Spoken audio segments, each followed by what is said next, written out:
What's up and good day mga boss? Welcome back dito sa aming shop, Aiming Ace Airsoft. For today, ito bago tong natin to. Magta-try tayo mag-review and test ng mga units. So ito mga bagong dating na units natin. Ito yung tinatawag na CZ Shadow 2 na SE or kaya yung may kasama siyang magwell. Ayan. So yung mga una kasing dumating na Shadow, so wala siyang kasamang magwell. Then more on internal parts naman, same pa rin. So, parang pinaka-main difference lang talaga sa mga bagong units na to is may magwell. Tsaka color availability, ayan. So, proceed muna tayo sa, ito, mga nasa loob muna ng box. So, ito yung box niya. Ayan. So, proceed muna tayo, ayan. CZ Shadow 2. Tapos, box muna tayo before sa mismong unit, before ko ipakita. So, ayan guys, meron siyang kasamang manual. CZ Shadow na manual. Ayan. Tapos, sa box may kasama rin siyang BBs. Ayan, may kasama siyang konting BBs. Tsaka, syempre, magazine itself. Ayan. So, magazine, metal magazine na 30 rounds magazine capacity. Then, lagayin niya ng gas na sa ilalim ito. Ayan. So, metal magazine yan. So, set aside lang natin kasi tatry din natin siya.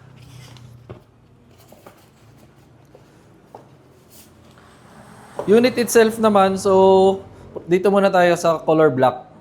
So guys, same lang to lahat ng specs and everything. Difference lang talaga is color. So explain ko na dito. Full metal siya, then naka-aluminum tong grips, then aluminum din yung magwell. Ayan. Full metal. Tapos, naka-adjustable na rear sight. Ayan. Then, fiber optic na front sight. Then, meron din siyang under rail for accessory attachment. Kapag gusto nyo lagyan ng mga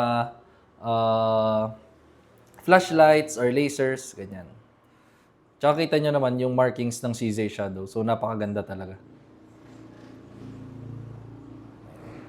Then, sa mismong grip, may markings din siya. Then, kabilang side, ito naman.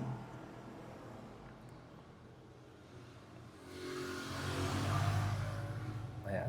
So guys, ang CZ Shadow nga pala is made talaga siya for practical shooting. So, parang sa real steel version lang din. Shadow kasi made for practical shooting. So, sa airsoft, medyo ginaya rin nila. So, isa to sa mga high-end units natin. So, if you're looking for a unit na gusto nyo talagang maganda yung accuracy, yung performance. So, syempre, medyo pricey lang siya. Pero, sigurado naman, sulit talaga. Ayan. So, dito, proceed tayo sa color orange. So, depende na lang sa inyo, guys, kung anong gusto nyong color. Ayan. Then, kabilang side.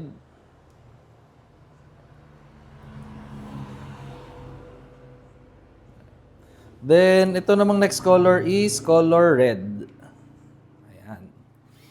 Color red. So, kung gusto niyo may ka-partner to na rifle, ayan, meron din tayong mga available na color red na rifle. So, maganda yun. Pinaka-primary nyo, may touch of red din. Then, ang secondary nyo, nakalagay sa holster is color red. So, CZ Shadow. Purpose nga pala ng magwell, ayan, dito proceed tayo sa color blue.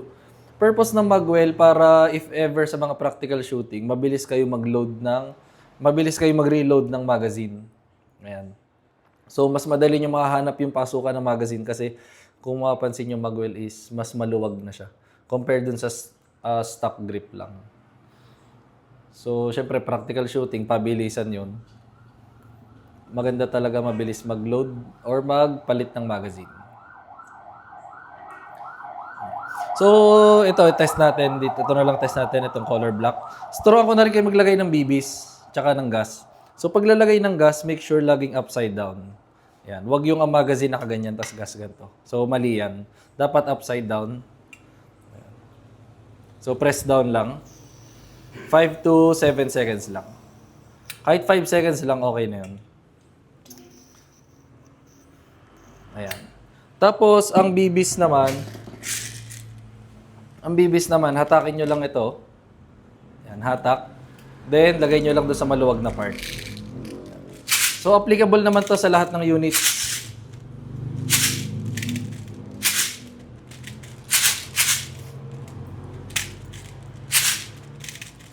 Ayan. So, hindi ko napapakapunuin. Tapos, guys, ito, wag din bibitawan. Ihatid lang pabalik. Ayan. So, yun. Ready na siya. So, itry natin. Ito nga pala is ranging around mga 330 to 350 FPS. Ayan, mga shadow natin. Tapos, accuracy niya maganda talaga. Make sure may pwersa paglalagay ng magazine, then kasa, or pull back, then bitaw lang. Ayan.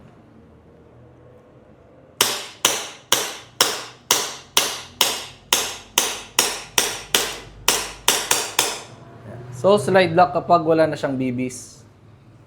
For safety purposes, palagi, release the magazine, then release the slide. So, kapag shadow, pwede nyong ibabato, or pwede rin naman na spring-loaded kasi yung slide stop niya. Or pwede rin naman hatakin niya na lang. Hatak, bitaw. Then, pipindutin yung trigger para ma-rest yung hammer. Ayan. For safety purposes. Para pagbalik nitong magazine, so kahit mapindot yung trigger, is hindi siya puputok. Ayan. So, ito ngayon yung review natin is CZ Shadow na SE by KJW. Ayan. So, yun lang mga bossing. Process na rin namin. Process. Wala nga pala tayo shipping. Ayan. So, if may inquiries kayo, message lang kayo sa aming page, Aiming Ace by CJO. Thank you.